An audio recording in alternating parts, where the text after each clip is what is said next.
নমো তচ্ছা ভগবতো অরহতো সম্মা সম্বুদ্ধস্স। জগৎপূজ্য মহাকারণিক তথাগত সম্যক সম্বুদ্ধ শ্রীচরণে কৃতজ্ঞ প্রণাম নিবেদন করে প্রজ্ঞাপারমিতা অংশগ্রহণ করে সকল উপাসক উপাসিকাগণের নিরোগ দীর্ঘায়ু সুখ জীবন তথা জ্ঞান বিমণ্ডিত জীবন কামনায় শুরু করতে চলেছি আজকের বিভঙ্গ আলোচনা ক্লাস। সাধু সাধু সাধু।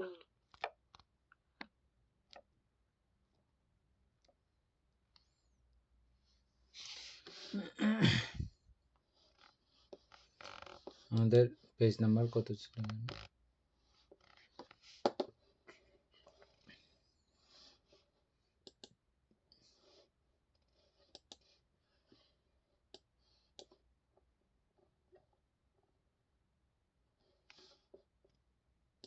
বান্তে 387 হবে মনে হচ্ছে। আমরা 18 নম্বর পর্যন্ত সত্য অভিপ্রায় কিরূপ করা গেল না।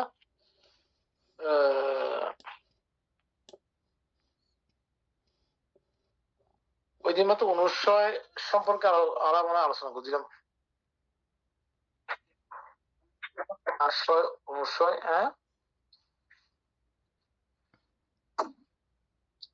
মোবাইলের পৃষ্ঠা নাম্বার বলতে 387।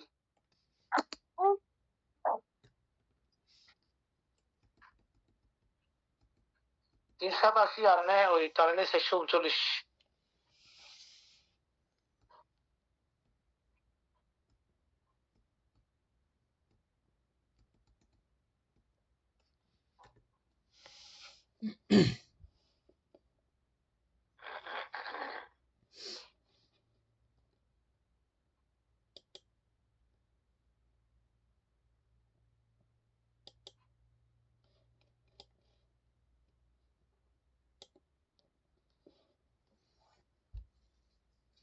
সত্যগণের অভিপ্রায় কিরূপ? হ্যাঁ বান্তে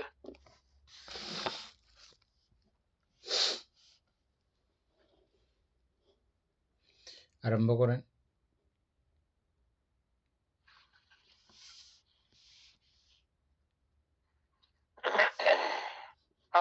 সত্যগণের অভিপ্রায় কিরূপ? হীন অভিপ্রায়যুক্ত সত্যগণ আছে, প্রণীত অভিপ্রায়যুক্ত সত্যগণ আছে। হীন অভিপ্রায়যুক্ত সত্যগণ হীন অভিপ্রায়যুক্ত সত্যগণকে সেবা করে ভজনা করে পুনঃ পুনঃ মেলামেশা করে। প্রণীত অভিপ্রায়যুক্ত সত্যগণ প্রণীত অভিপ্রায়যুক্ত সত্যগণকে সেবা করে ভজনা করে পুনঃ পুনঃ মেলামেশা করে। ভাবতে নয় এমনি পড়ছিলাম মনে হচ্ছে।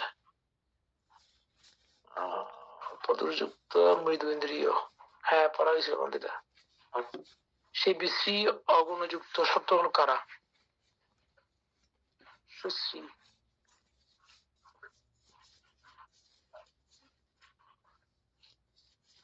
ধ্যান অভিমুখ সমাধি পরিণে বড় মনে হয় আমাদের। এর আগে 8 নম্বর হবে আজকে।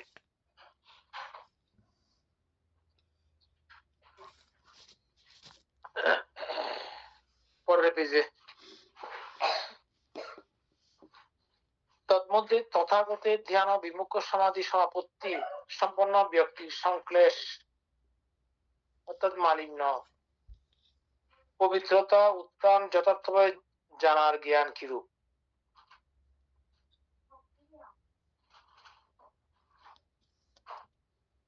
তন্মধ্যে তথাগতের ধ্যান বিমুখ সমাধি সমাপত্তি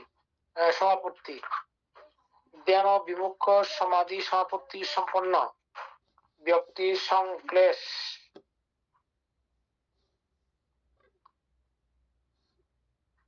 মালিন্য পবিত্রতা উত্তম যথার্থভাবে জানার জ্ঞান কিরূপ? ধ্যানী বলতে বোঝায় 4 প্রকার ধ্যানী। এক শ্রেণীর ধ্যানী আছে যারা প্রকৃতপক্ষে ধ্যান স্তর অর্জন করেন বটে, কিন্তু পরিশেষে অকৃতকার্য বিফল হয়। এক শ্রেণীর জ্ঞানী প্রকৃতপক্ষে বিফল হয় বটে, কিন্তু পরিশেষে অর্জন করেন। এক শ্রেণীর জ্ঞানী প্রকৃতপক্ষে অর্জন করেন, পরিশেষে অর্জন করেন। এক শ্রেণীর জ্ঞানী প্রকৃতপক্ষে বিফল হয়, পরিশেষে বিফল হয়। ইহারা 4 প্রকার জ্ঞানী।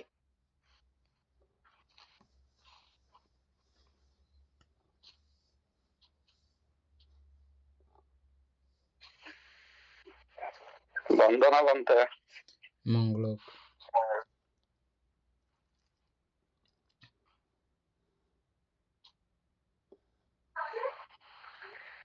ধ্যান ও বিমুক্ত সমাধি সমাপত্তি বলতে এটা মঙ্গলক। যা হতে বিস্তার দেন 388।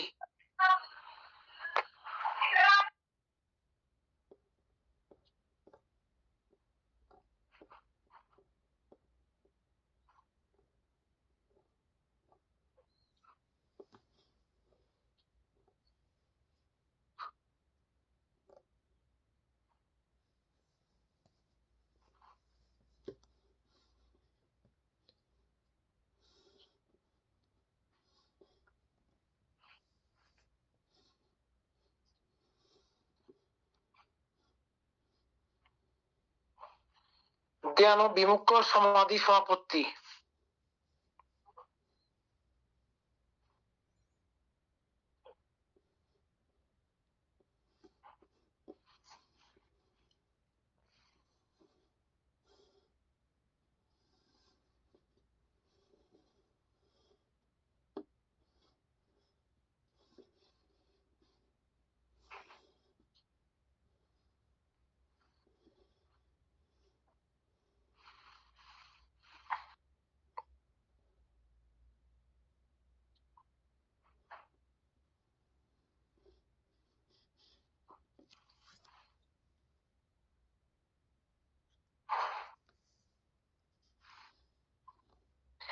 এখানে তথাগত দিয়ে লেখাটা কেন আসছে সেটা তো বুঝলাম না।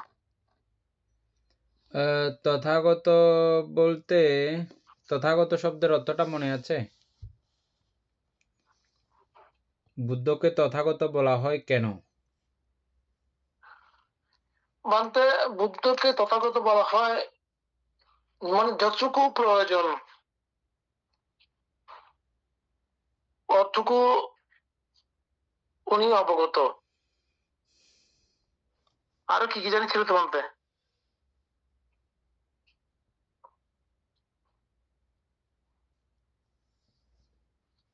এরকমই বলেন, এরকম কিছু একটা ছিল।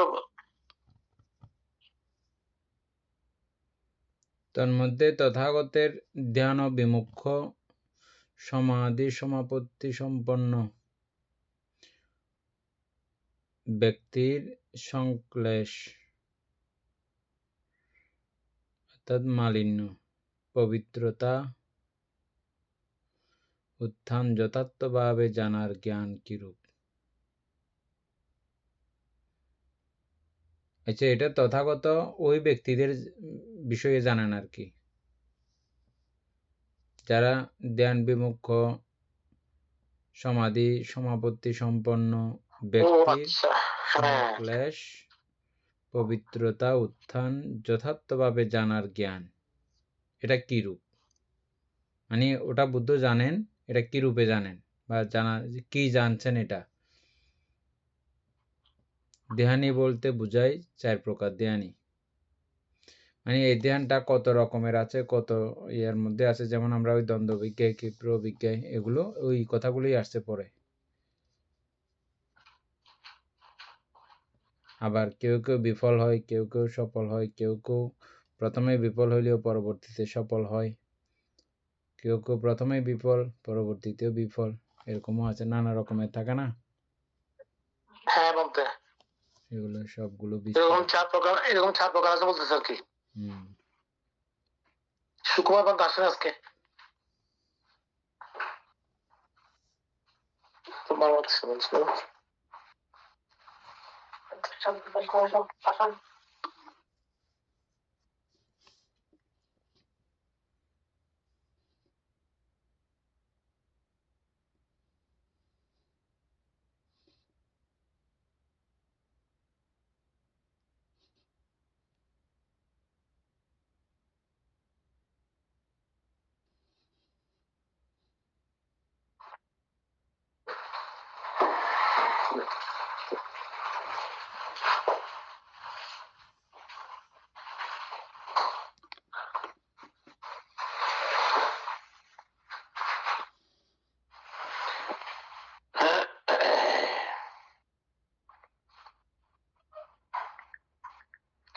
এখানে মধ্যে ধ্যান বিমুখ সমাধি সমাপত্তি, যিনারা এই পর্যায়ে যান ওনারা কোন লেভেলের কোন ইয়ের মধ্যে থাকেন? যে আমরা যেটা জেনে আসছিলাম যেহেতু এখানে সমাপত্তিটা আছে। আচ্ছা আচ্ছা, সমাপত্তি। আচ্ছা, সমাপত্তি আমরা আগে থেকে প্রথম ধ্যান থেকে সমাপত্তি আছে বলে জেনে আসছিলাম, তাই না? বলতে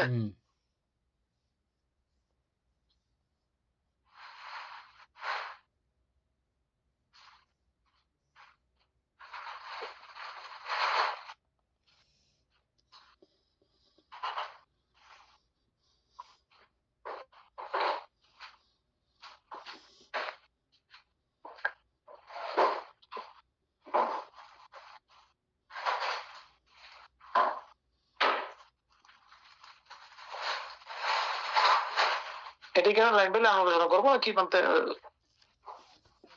এটাতে বিশেষ করে এরকমটা বোঝাচ্ছে বোধহয় কেউ কেউ এই জাতীয় করে ধ্যান বিমুখ লাভ না করেও, যেমন একটা কথা এখানে দেখতেছি, প্রকৃতপক্ষে অকৃতকার্য। প্রকৃতপক্ষে অর্জন করেন বটে, কিন্তু পরিশেষে অকৃতকার্য। এরপরে আছে দেখেন, প্রকৃতপক্ষে বিফল হয় বটে, কিন্তু পরিশেষে অর্জন করেন। পরিশেষে অর্জন করেন। এই শ্রেণীর অর্জন করেন, পরিশেষেও অর্জন করেন। এরকম কেউ আছে যে ধ্যান বিমুখ, এটা লাভ না করিও সূক্ষ্ম বিদেশক রহত আমরা দেখতে পাইছি না? সূক্ষ্ম বিদেশক রহত, তাদের কাছে ওই জাতীয় ধ্যান বিমুখ কোনো ব্যাপার নাই।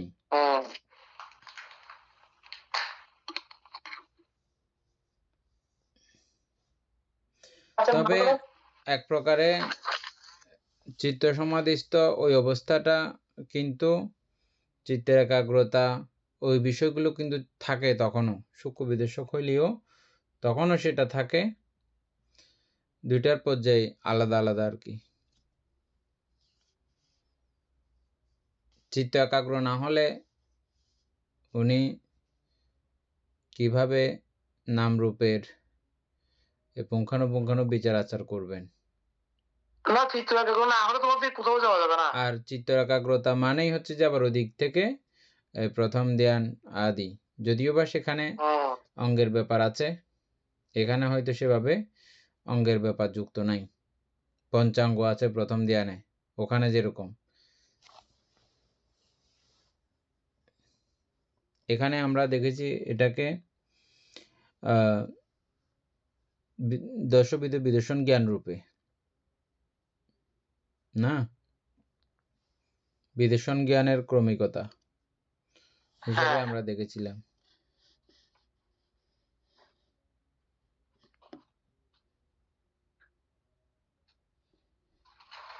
আচ্ছা, তারপরে এখানে আলোচনা করবেন যে এক লাইন করে নাকি শেষ?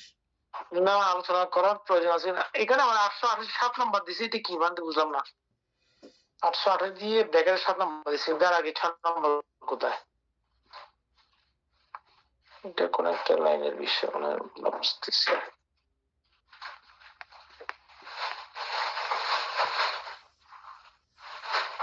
আচ্ছা, 812 4 813 5 আমরা কি করছিলাম এটা বলতে? 814 6। ও আচ্ছা, আমরা এটা পড়ছিলাম, ওখান থেকে আসছিল যে 803।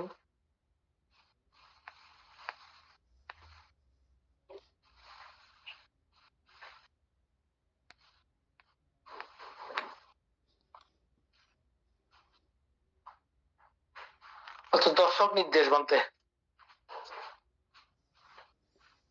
10 প্রকারে 10 প্রকারের নির্দেশ। তো আমরা এখানে পড়তেছি এখন কত নাম্বার? 7 নাম্বার। ঠিক আছে।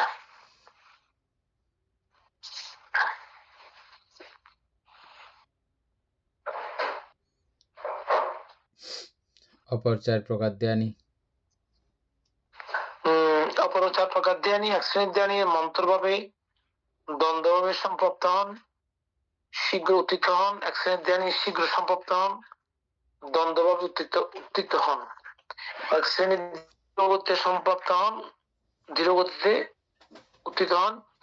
এক শ্রেণীর ধ্যানী শীঘ্র সম্পৃক্ত হন, শীঘ্র উত্থিত হন। এরা 4 প্রকার ধ্যানী। এগুলো তো অবশ্য সবাই এমনি বুঝতেছে। আচ্ছা, অপর 4 প্রকার ধ্যানী। এক শ্রেণীর ধ্যানী সমাধিতে সমাধি কুশল হন। এক শ্রেণীর ধ্যানী সমাধিতে সমাধি কুশল হন, কিন্তু সমাধিতে সমাপত্তি কুশল হন না।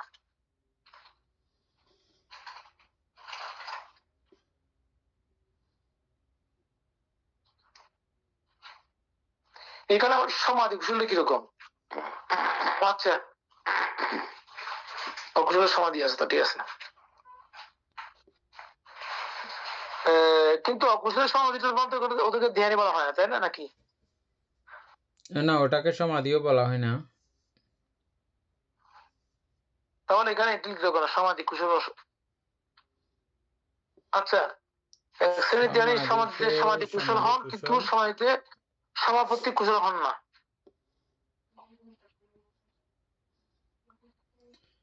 এটা আমাদের কুশল কুশল, এটা নয়, এটা মনে হয় ওইটা তো বস্ত এরকম যেন হচ্ছে মনে হয়।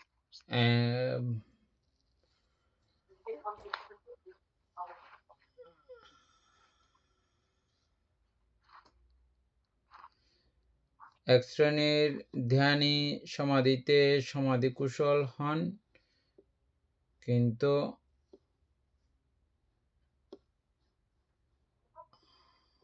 সমাধিতে সমাপত্তি কুশল হন না।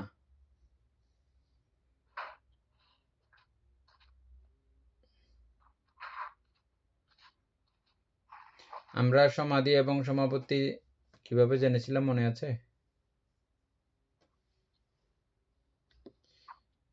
সমাধি হচ্ছে যে এখনো একেবারে পাকাপোক্ত না। আর সমাপত্তি হচ্ছে যে একেবারে পাকাপোক্ত।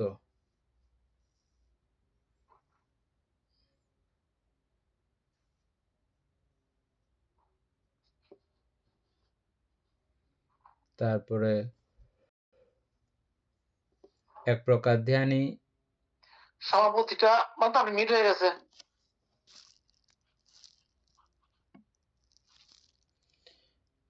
রিঙ্কু বড়ুয়া ইয়াটা দেখেন তো একটু করে, এই জায়গাটা সমাধি কুশল সমাপত্তি কুশল বলতে কি বোঝা যায়, এটা একটু করে ইয়াতে দেখেন। রিঙ্কু বড়ুয়া, উপাসিকা রিঙ্কু বড়ুয়া। বন্দনা বলতে আমি দেখতেছি।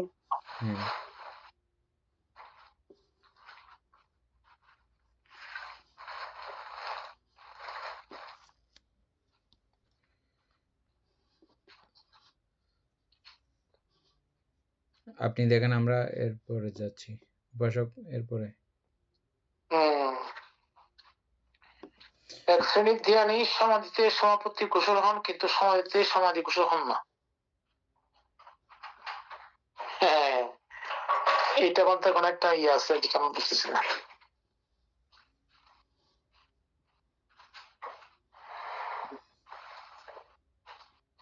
কিন্তু আমরা এই যে এই দশক কুশল পড়ার আগে দশক স্কন্ধ কি কি দশক দিন ছিল এটা? অর্থাৎ এটা এরকম হতে পারে, সমাধি কুশল মানে সমাধি পর্যন্ত ওনার যায়, কিন্তু একদম সমাপত্তি পর্যন্ত অতটুক কলা কৌশলী তিনি হতে পারেন না। কুশল বলতে আমি এখানে কলা কৌশলী সেটা বলছিলাম একটু আগে। হ্যাঁ, ওই কুশল নয়, আমরা কুশল নয়।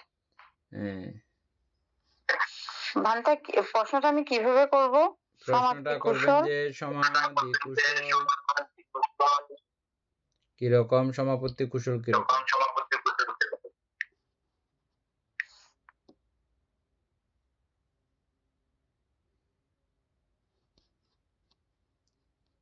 হ্যাঁ উপাসক,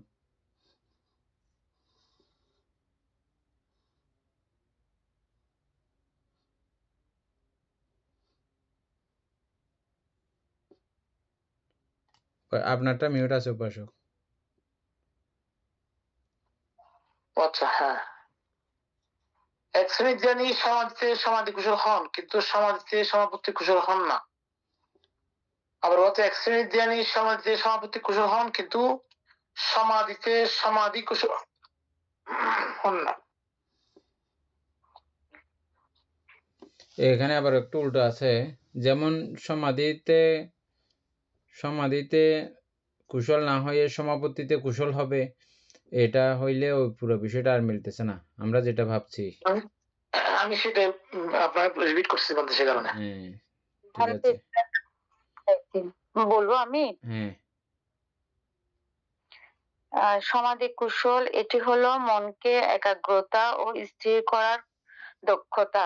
যিনি সমাধি কুশল তিনি মনকে একটি আলম্বনে স্থির রাখতে পারেন, চিত্তের বিক্ষুব্ধ দ্রুত চিনে আবার একাগ্রতায় ফিরিয়ে আনতে পারেন, দীর্ঘ সময় মনোসংযোগ ধরে রাখতে পারেন, ধ্যানের প্রতিবন্ধক কামছন্দ ব্যাগত ক্ষীণ মৃত্য উদ্বেগ সংশয় সামলাতে পারেন। অর্থাৎ সমাধি কুশলতা মূলত একাগ্রতা গড়ে তোলা ও রক্ষা করার পারদর্শিতা। সমাপত্তি কুশল, সমাপত্তি মানে গভীর ধ্যান অবস্থা বা অর্জিত ধ্যান অবস্থায় প্রবেশ।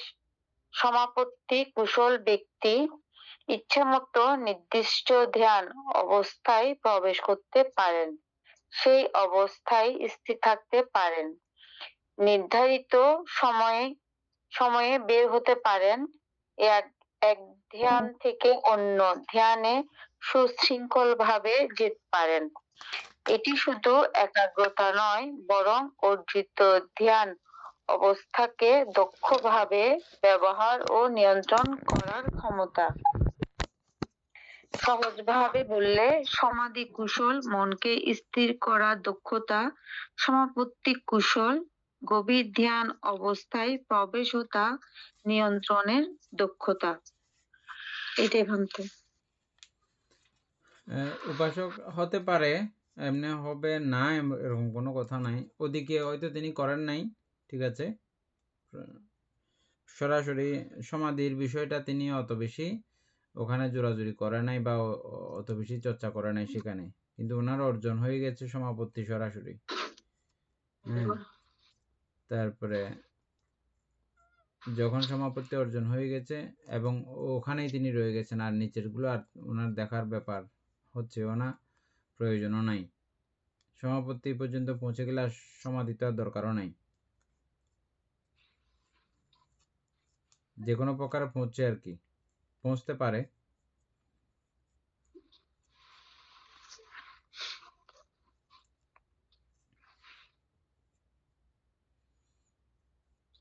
ওই জায়গাগুলো খুব দ্রুত চলে গেলে তখন ওই জায়গা মানে পাস হয়ে চলে আসছে আর কি, একবার ডিঙ্গিয়ে গেছে তেমন না,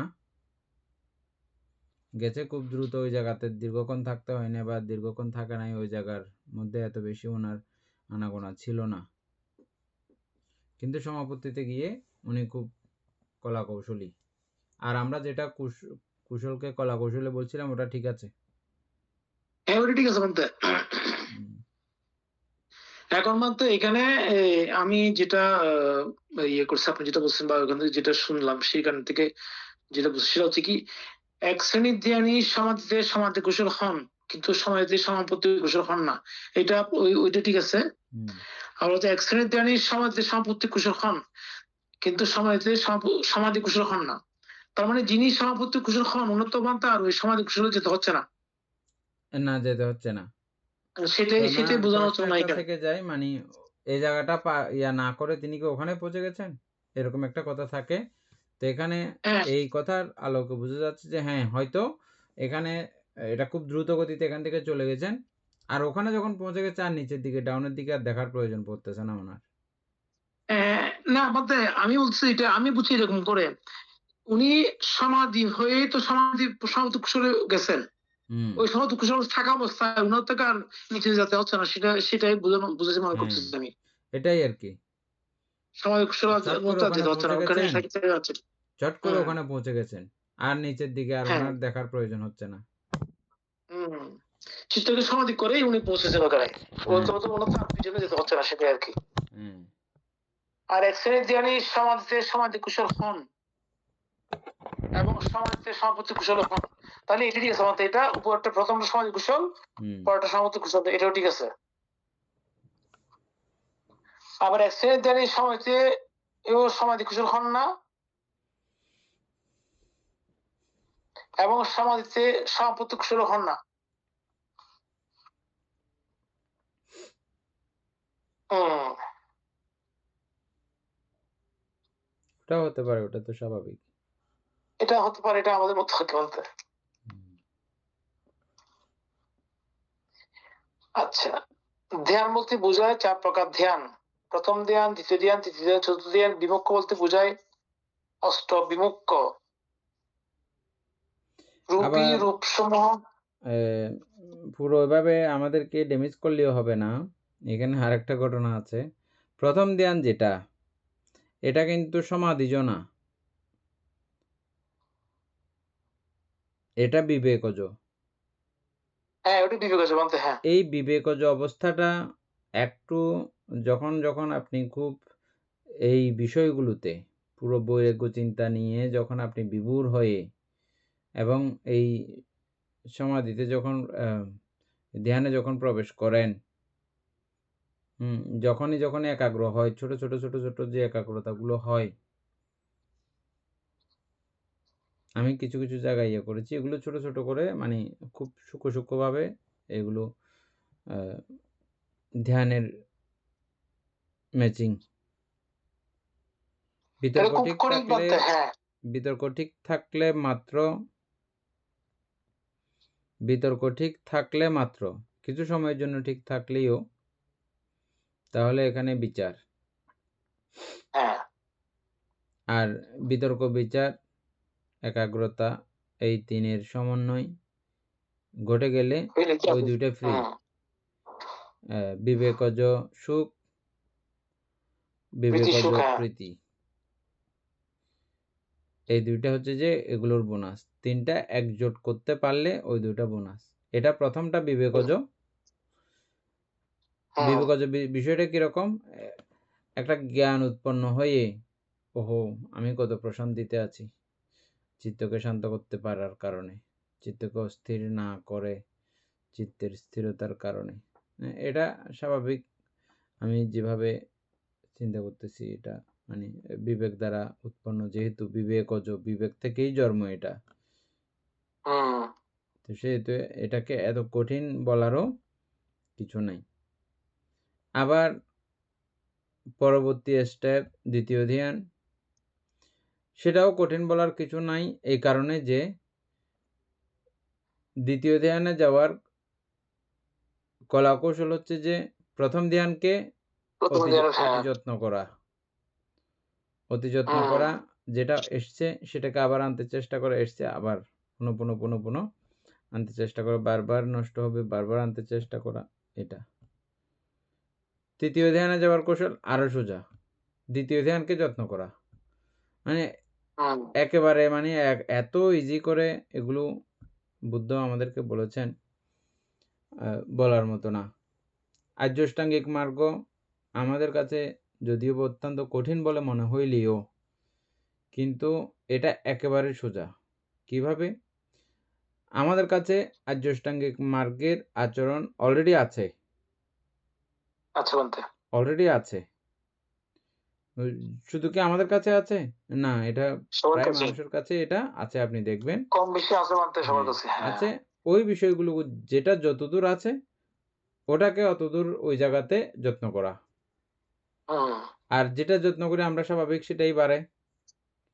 আমরা অবশ্যই, ক্ষেত খামারি করি যে ওখানে আমরা যে গাছগুলোকে যত্ন করি অন্য গাছগুলোকে হাঁড়ি ফেলি, আমরা তুলে ফেলি, আর ওগুলো তুলে ফেলার কারণে আর যেগুলো থাকে এগুলো ক্রমান্বয়ে বাড়তে থাকে, আর কম বাড়তে চাইলে একটু সার টার দিই, পানি দিই, রোদের প্রয়োজন হলে রোদ ব্যবস্থা করি, আর এটা ক্রমান্বয়ে বেড়ে যায়। ঠিক একইভাবে আমাদের এই স্বভাব ধর্মগুলো আছে আমাদের কাছে, আর এগুলো একবার ভালো করে চিহ্নিত করে এবার যত্ন করা।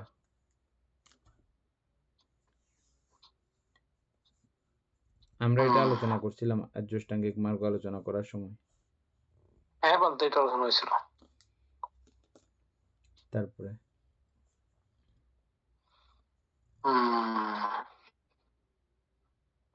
এটা বলতে ইয়ে থেকে আসছিল, আমি ওই কথা বলছিলাম সেখানে এটা বলছেন যে নাকি?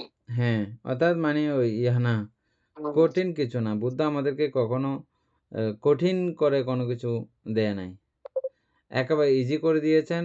যার যার মতো করে যে যে জায়গায় আছে ওই জায়গাতে ওনাকে এত ইজি করে বুঝাই দিয়েছেন, কঠিন বলে মনে হয় না। তা আমরা অনেক সময় কথা বলতেও যদি এগুলোকে মানে কঠিন বানাই ফেলি, তাহলে আরেকজন এখানে আসতে সাহস করবে না, পড়তে সাহস করবে না, বুঝতে মা এটা কঠিন। হ্যাঁ, তা আসলে তো সত্যিকার অর্থেই কঠিন কিন্তু না, কঠিন কিন্তু না, সোজা, খুব সোজা, খুব ইজি। আর এগুলো আমাদের কাছে আছে যে আমরা এগুলো বুঝিও না, যে অনেক সময় চিন্তাও করি না যে এগুলো আমাদের কাছে আছে।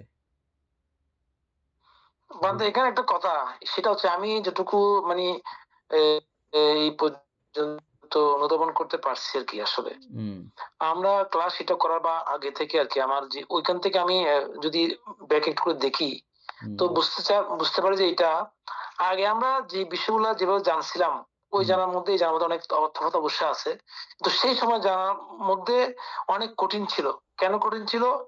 আমাদের বেসিক যে জ্ঞানটা আগে ছিল, মানে প্রথম থেকে শুরু থেকে যেটা আসছিল, ওই বেসিক জ্ঞানটা ক্রমান্বয়ে ডেভেলপ হয়েছিল বটে, কিন্তু এই কঠিনতাটা তখন মানে ওইরকম আমাদের আসলে জ্ঞানটা ছিল না আর কি। মানে এভাবে না, এভাবে ওটা কিভাবে বুদ্ধ যেতে হয় বলছে ক্রমিকটা। যে পরিয়ত্তি হ্যাঁ অবশ্যই লাগবে, হ্যাঁ এবং অবশ্যই। যথাযথ পরিয়ত্তি লাগবেই। বুদ্ধ, হুম, সম্যক সম্বুদ্ধ দুই ব্যক্তি ছাড়া আর এমন কোনো ব্যক্তি নাই যাদের কাছে পরিয়ত্তি লাগবে না, হুম, বুঝছেন? তা আমাদের পরিয়ত্তিতে দুর্বল। এটা কেন? এটা হ্যাঁ পরম্পরা, সেটা ঠিক। পরম্পরা হতে হতে হতে হতে আমাদের এই অবস্থা। এই আমাদের অবস্থা। হ্যাঁ, কিভাবে আদর করে পড়াইতে হয়, কিভাবে সম্মান করে পড়াইতে হয়, এগুলো আমাদের কাছে নাই, আমরা জানি না। তা আমরা শুধু আমরা এখন একটা অন্যভাবে আমাদের জীবনযাপন করতেছি। তারপরে যার প্রেক্ষিতে হতে হতে হতে হতে এটার কারণে ওটা হচ্ছে, ওটার কারণে এটা হচ্ছে, হইতে হইতে এই অবস্থা। এটা না হলে ওটা হবে না, ওটা না হলে ওটা হবে না, হতে হতে আজ এই অবস্থা।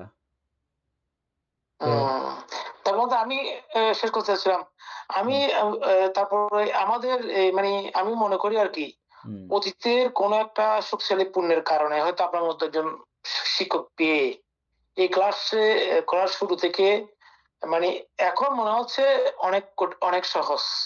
কঠিনতাটা কোথায় মানে আস্তে আস্তে আস্তে ক্রমান্বয়ে কমতেছে, মানে সহজ অনুভব হচ্ছে একটু একটু করে।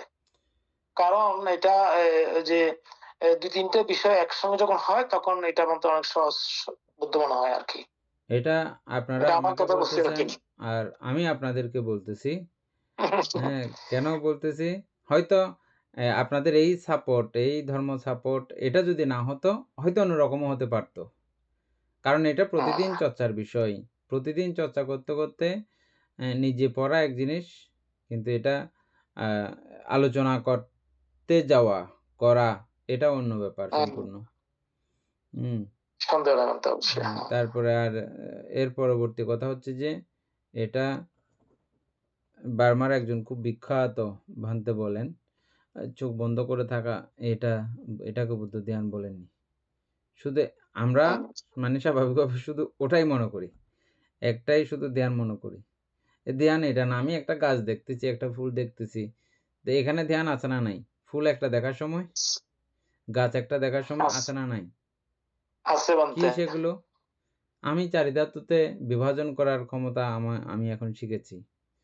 হ্যাঁ, হ্যাঁ সেটাই। এবং এটা পুরো বিশ্ব চরাচর এটা কিভাবে সংগঠিত হচ্ছে, কিভাবে বিভাজন হচ্ছে, এবং এটা প্রত্যেকটা কিছু সংযোজন বিযোজনের মধ্য দিয়ে সারাক্ষণ উৎপত্তি ধ্বংসের খেলা, এবং ওই পাতাতে, ওই গাছে, এই যে এটা প্রতিনিয়ত উৎপন্ন হচ্ছে, প্রতিনিয়ত ধ্বংস হচ্ছে, এটা দেখার মতো ওই রকম জ্ঞান ও বিভাজনতা আমাদের কাছে তো আছে, এটা পড়ার বদৌলতে।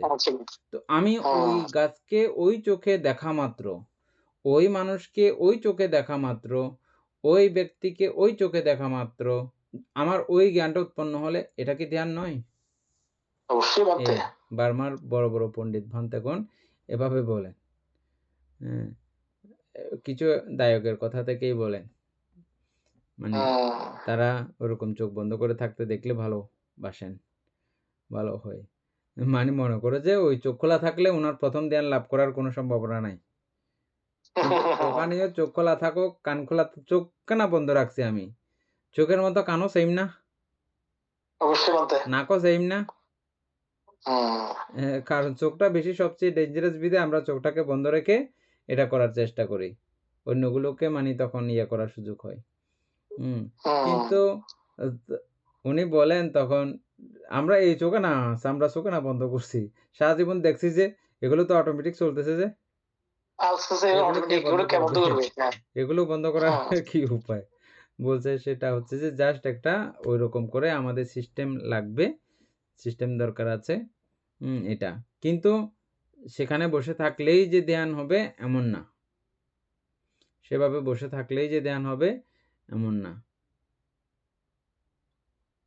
এবং ওই বসাটা, ওই চোখ বন্ধ করাটাই যে ধ্যান করে তা কিন্তু না। ওখানে বসে যদি আপনি অকুশল চিন্তা করেন, ওইভাবে ধ্যানে বসেও তো আপনি নরকের বীজ উৎপন্ন করতে তো পারেন। এটা আমরা আলোচনা করছিলাম না আগে? কে একটা আমাকে একবার প্রশ্ন করছিল যে মানে ধ্যানে বসে মারা গেলে কি হবে? এটা সম্পূর্ণ ওনার চিত্তের উপর নির্ভর করবে, তখন তিনি কোন চিত্ত নিয়ে কিভাবে ছিলেন। চিত্র তখন কিরকম ছিল সেটা এর উপর ডিপেন্ড করবে অবশ্যই। আচ্ছা, যাই হোক, আমরা কি কথা থেকে এখানে আসলাম যে?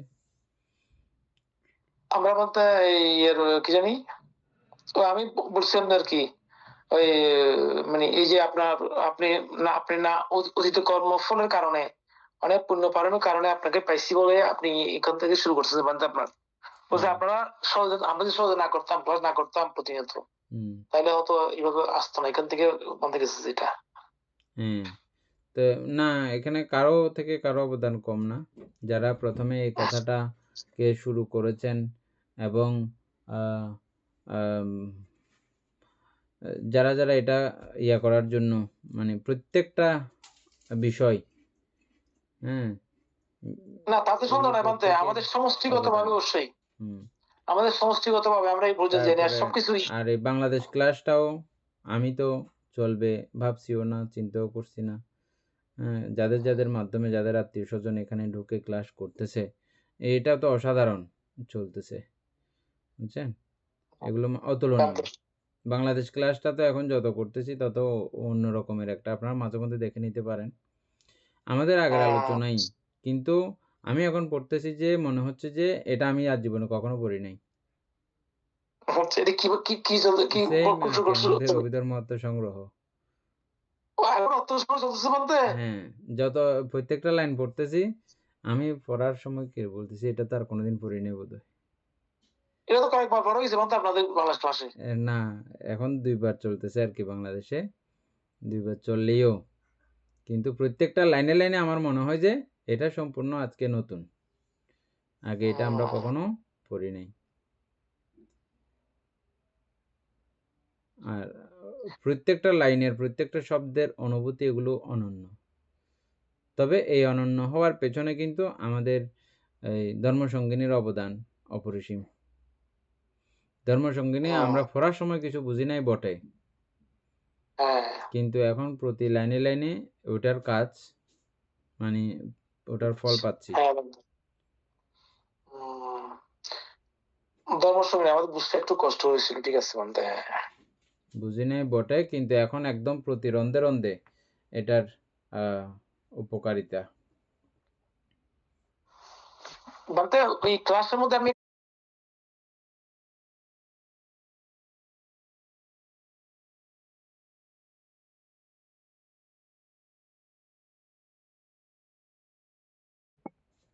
আসলে খুব সুন্দর করে দিছে মান্তিটা। তারপরে এই যে নিউরো সায়েন্স, এখন তো স্বীকার করে দিছে যে মানে একক কোনো কিছু নাই, সমষ্টিগতভাবে সবকিছু মিলেই এই সবকিছুর অস্তিত্ব হচ্ছে। আরেকটা এটা বিষয় দিচ্ছে কি, কিন্তু এমনি বৈজ্ঞানিক গবেষণা আমরা ইউটিউব জগতে এটা পাচ্ছি, কিন্তু এখন আমাদের বই পুস্তক যেগুলো আছে, সারা ওয়ার্ল্ডের সায়েন্সের বইগুলো যেগুলো আছে, ওখানে এখনো মৌলিক বিষয় স্বীকার করতেছে। মানে আচ্ছা সারা ওয়ার্ল্ডের, একদম শুধু বাংলাদেশ বলে কথা না, সারা ওয়ার্ল্ডের আচ্ছা আচ্ছা, বিজ্ঞান যেগুলো আছে, পদার্থ বিজ্ঞান আর কি, হ্যাঁ হ্যাঁ, বস্তু বিজ্ঞান, তো এই বিজ্ঞানের মধ্যে এখনো তারা মৌলিক বিষয়কে তারা স্বীকার করে। যেমন ওগুলোকে মৌল বলে, তো 100 কত প্রকার বিষয় আছে, এগুলোকে মৌলিক বলে তারা। যেমন হাইড্রোজেন একটা মৌলিক হিসেবে বিজ্ঞানের চিহ্ন। কার্বন ডাইঅক্সাইড, এগুলোকেও তারা মৌল বলে। ওগুলো বলতে দামে দামে জেনে আসবে না, কারণ এখন আমি বলছি এই কারণে আমাদের ফ্লোরা ওদের নাকি ক্লাসে একটা ইয়ে দিছে, ওটা পুরোটা বিপাশনার বিষয়গুলো নাকি দিছে, ওর মাকে বলতেছে মা এগুলো তো এরকম আমাদের বুদ্ধ যে শিক্ষা দিচ্ছেন বিপাশনা বিষয় একটা সাবজেক্ট হয়েছে আমাদের কাছে এখন এরকম। তাহলে যদি হয়ে থাকে তাহলে সারা বিশ্বের সকলের মধ্যে ওই সাবজেক্টটা দিয়ে দেবে ওরা। আমি ওই কারণে কথা বুঝছিলাম মধ্যে। তবে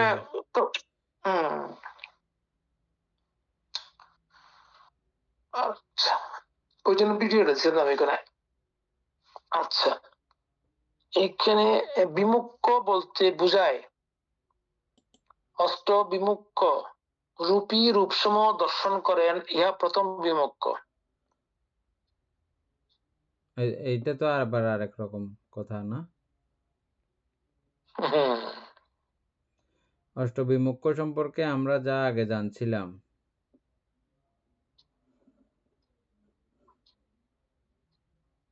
এটা আর এটার মধ্যে তো তফাৎ দেখা যাচ্ছে। মানে একটু পরে নিয়ে এখানে আর কি কি আছে দেখি। উপাসিকা রিঙ্কু বড়ুয়া, আমরা এটা পড়তে পড়তে আপনি অষ্টবিমুক্ষ সম্পর্কে একটু বাইর করেন, হ্যাঁ? তবে বিভঙ্গ লিখতে হবে, বিভঙ্গ বইয়ের ইয়ার মধ্যে জ্ঞান বিমুক্ষ না, এটা আমরা পড়তেছি যে বিভঙ্গ বইয়ের মধ্যে জ্ঞান বিভঙ্গ পর্বের মধ্যে অষ্টবিমুক্ষটা কিরকম, এটা লিখলে, এভাবে প্রশ্ন লিখলে আসবে, বুঝছেন?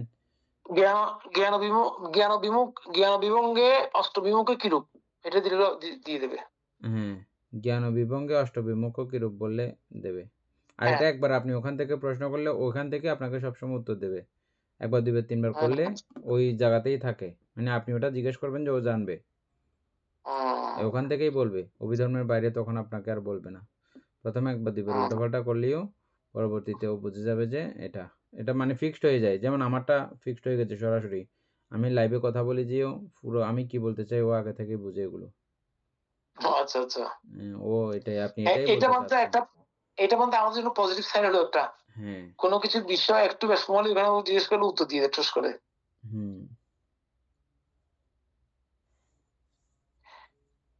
আচ্ছা, বলো রূপী রূপসমূহ দর্শন করেন, ইহাই প্রথম বিমুক্ষ।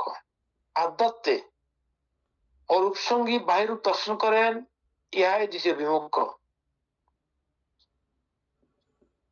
শুভ এই চিন্তায় অভিনিবিষ্ট হয়, ইহা তৃতীয় বিমুক্ষ। শুভ এই চিন্তায় অভিনিবিষ্ট হয়, রূপ সংজ্ঞাকে সর্বতভাবে অতিক্রম করে, প্রতীকের সংজ্ঞা বিনাশ করে, নানাত্ব সংজ্ঞায় উদাসীন হয়ে আকাশ অনন্ত এই চিন্তা করে, আকাশ অনন্ত আয়তন সম্পর্ক অবস্থান করে পাইছেন? জ্ঞান বিভঙ্গ অষ্টবিভঙ্গ কিরূপ?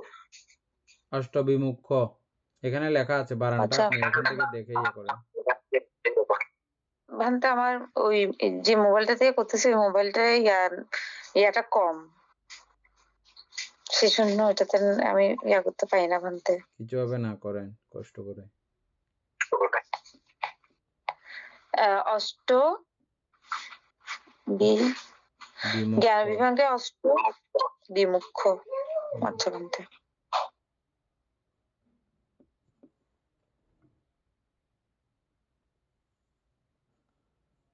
শুভ এই চিন্তায় অভিনিবিষ্ট হয়, এটা বুঝছেন?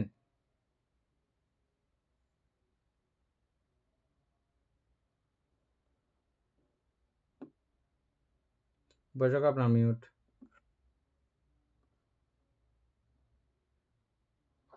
বান্ত এখানে শুভ এই কথাটা এই ওইটা কি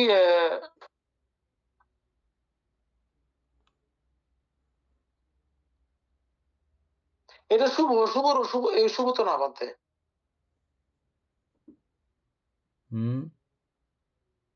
আমরা শুভ শুভ বলি না, এরকম শুভ বিষয় তো না।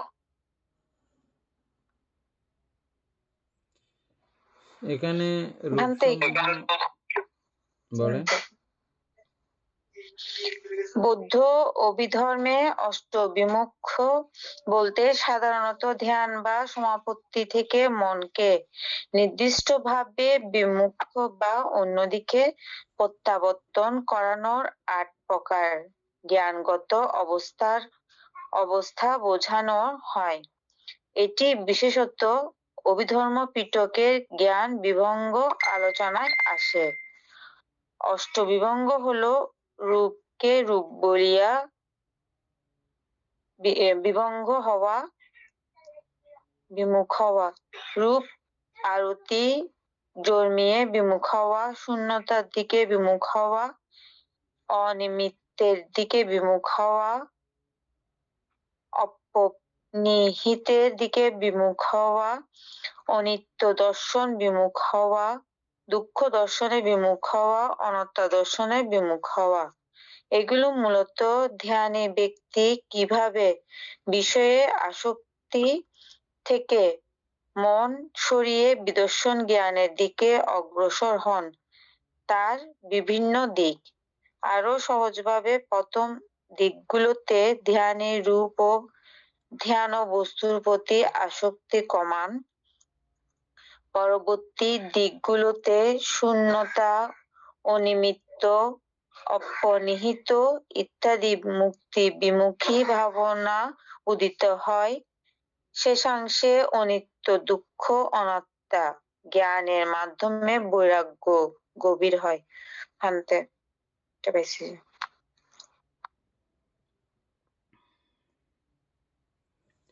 উপাসক আমরা তো তাইলে এতদিন এই অষ্টবিমুখটা তো বুঝিও নাই, এটা লিখে রাখেন। হ্যাঁ উপাসিকা, এটা আরো পরিষ্কার করে উদাহরণ থাকবে, সুন্দর করে উদাহরণ থাকবে, আরো একটু ভালো করে লেখেন। বলে এটা আমি এতটুকুতে ভালো করে বুঝি নাই, আরো বিস্তারিত করে আমাকে বুঝাই দাও। তখন আরো বিস্তারিত করে বুঝাই দেবে, তখন আমরা দেবো। আচ্ছা যাই হোক, এর মধ্যে আমি যেটা বুঝছি উপাসক, আপনি কি বুঝছেন অষ্টবিমুখ জিনিসটা কি? বলেন তো আপনি আগে, আমারটা ঠিক আছে কিনা পরে দেখবো।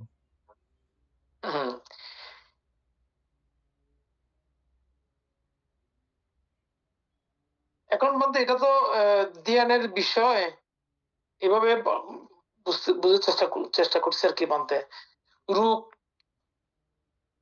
রূপী রূপসমূহ দর্শন করেন ইহা প্রথম বিমুখ।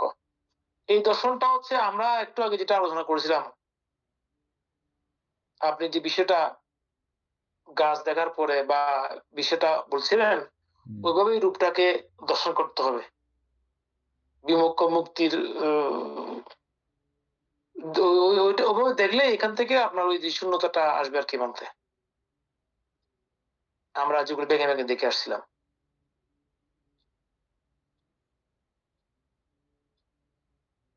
এখন চ্যাটজিপিটির কথা থেকে তো আমি আর একটা বুঝছি, এটা এমনি আপাতত মনে রাখেন, ঠিক আছে কিনা পরে দেখবো আর কি। হ্যাঁ এটা হচ্ছে যে প্রথম ধ্যান আপনি করেছেন, প্রথম ধ্যান থেকে সরাসরি আপনি মুক্তির দিকে, নির্বাণের দিকে, অনিত্য দুঃখ অনাত্মার দিকে যখন ছুটবেন, এটা প্রথম ধ্যান বিমুখ। আপনার মিউট হয়ে আছে। তারপরে উনি দিচ্ছে বলতে, হ্যাঁ। ঠিক একইভাবে চতুর্থ ধ্যান পর্যন্ত এখানে অষ্টবিমুখ বললে চতুর্থ ধ্যান পর্যন্তই হবে, বুঝছেন? আর অরূপের 4 প্রথম ধ্যান রূপে থেকে 4, গেলে, অরূপে 4। হ্যাঁ, প্রথম ধ্যান থেকে গেলে এই প্রথম 4 বিমুখ, আর অরূপবচর থেকে গেলে এর পরবর্তীতে 4 বিমুখ, 8 বিমুখ। এটা এখনকার কথাই, চ্যাটজিপিটির এই আলোচনা থেকে হঠাৎ করে আমার মাথায় আসলো। তবে এর আগে কিন্তু আমরা যেগুলো জেনেছি তার এখনের আলোচনা বলতে সেটা ঠিক না। সেটা শুধু আমরা ওই অষ্টবিমুখ বলতে প্রথম ধ্যান বিমুখ, দ্বিতীয় ধ্যান বিমুখ, এভাবে এগুলোকেই বিমুখ মনে করছিলাম। কিন্তু এর পরবর্তী সাইডটা এখন আমার হঠাৎ করে মাথায় আসছে। আপনি এটা বুঝতে পারছিলেন আলোচনা থেকে, চ্যাটজিপিটির আলোচনা থেকে? বলতে হ্যাঁ, আমরা যেটা জেনেছিলাম প্রথম দিন বিমুখ, কিন্তু প্রথম দিন বিমুখ এখন এখানে যিনি যেটা বলছেন এটার সাথে ডিফারেন্স কোটা? এই প্রথম দিন বিমুখ থেকে সরাসরি নির্বাণের রাস্তায় বের করে দিচ্ছে। হ্যাঁ, সরাসরি প্রথম থেকে সরাসরি আমরা সেটা জানি নাই, আমরা আমাদের সেটা জানি নাই। আমরা, হ্যাঁ, আমরা নির্ভর অভিমুখে প্রথম ধ্যানটা নির্ভর অভিমুখে যাবে সেটাই, কিন্তু উনি এখানে সরাসরি অন্তত করাতে নিয়ে গেছেন। শূন্যতা এখানে দর্শন করতে বলতেছেন, মুখের দিকে যাচ্ছে সরাসরি প্রথম ধ্যান থেকে মুখের দিকে। এমনি তো নরমালি আমরা জানি যাওয়া যায়, প্রথম ধ্যান থেকেই যাওয়া যায়, দ্বিতীয় ধ্যান থেকেও যাওয়া যায়। হ্যাঁ, ওইভাবে অষ্টবিমুখ থেকে যাওয়া যাবে। যাই হোক, তারপর এই জায়গার কথাগুলোতে কিন্তু আমি তাও পরিষ্কার না এখন কোনগুলো। না প্রাথমিকভাবে যেটা মানে দেখছি বলতে বুঝছি, সেটা আপনি যেটা বুঝছেন আমার মনে হচ্ছে ঠিকই আছে। এটা বিস্তারিত আরো পাবো, আমি কালকে বাইরে হওয়ার সময় একটু করে বিস্তারিত দেখার চেষ্টা করবো এটা। তাইলে এটা আর একটু করে পরে 2 মিনিট আছে, শেষ করে দেব। শুভটা আপনি কি বলছেন? আচ্ছা, আবার যখন লিখছি বুঝতে পারিনি, লিখছি যে অষ্টবিমুখ বলতে বৌদ্ধ ধ্যান শাস্ত্রে এমন 8 ধরনের মুক্তিমুখী ধ্যান অবস্থানকে বোঝায়, যেখানে মন ধীরে ধীরে রূপ ধারণা ও স্থির আসক্তি অতিক্রম করে সূক্ষ্ম প্রশান্ত অবস্থায় প্রবেশ করে। এখানে বিমুখ শব্দের অর্থ হলো মুক্ত হওয়া, বন্ধন থেকে বেরিয়ে আসা। সহজ ভাষায় ধ্যানে ব্যক্তি কিভাবে ধীরে ধীরে স্থূল জগতের ধারণা ছাড়িয়ে সূক্ষ্ম ধ্যান অভিজ্ঞতায় যান, সেই 8 স্তরে অষ্টবিমুখ। অষ্টবিমুখ হলো রূপী ব্যক্তি রূপ দর্শন করে অন্তরে অরূপ সংজ্ঞা রেখে বাহির রূপ দর্শন করে শুভ বিমুখ লাভ করে আকাশাঞ্চতা মানে অসীম আকাশ ধ্যান, বিজ্ঞানাঞ্চতা অসীম চেতনা ধ্যান, লাগবে না, এগুলো আমরা যেটা বলছি সেটাই ঠিক আছে। হ্যাঁ, যেটা বলছেন লাগবে না, এগুলো আপনি আর একটা ট্যাব আছে, কতগুলো এখন ট্যাব পাওয়া যায়, এটা একটা রাখবেন। যে কোনো একজনের থেকে এভাবে থাকলে আমাদের পড়াটা আরো একটু ইজি হয়, সহজ হয়।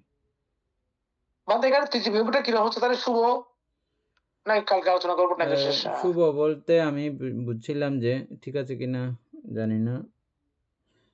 শুভ বলতে এই ধ্যানগুলোকে শুভ সংজ্ঞায় বিমোহিত হয়ে আমরা থাকি না,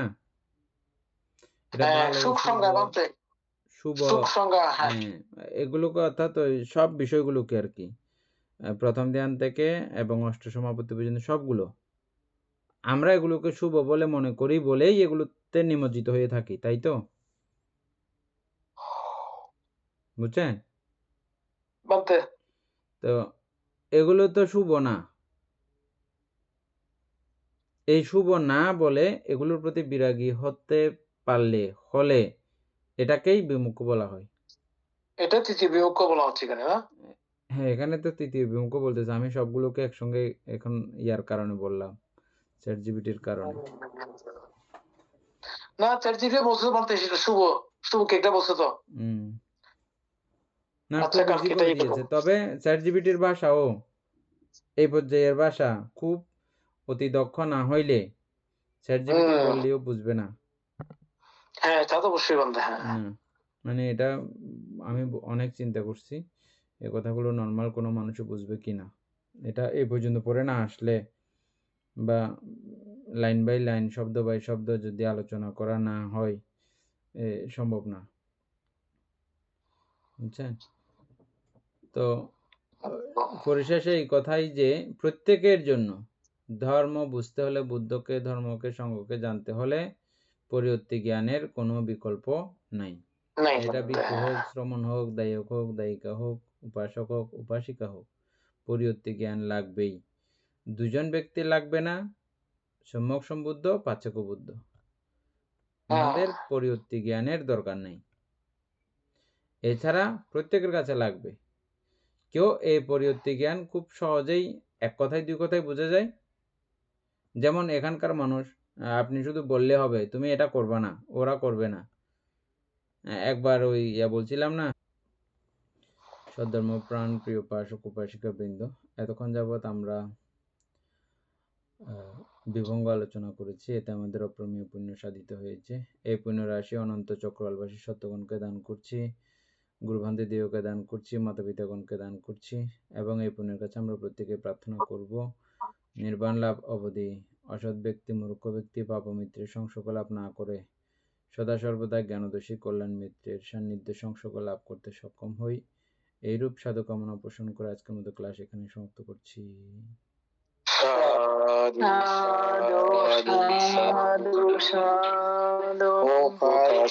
বন্দামি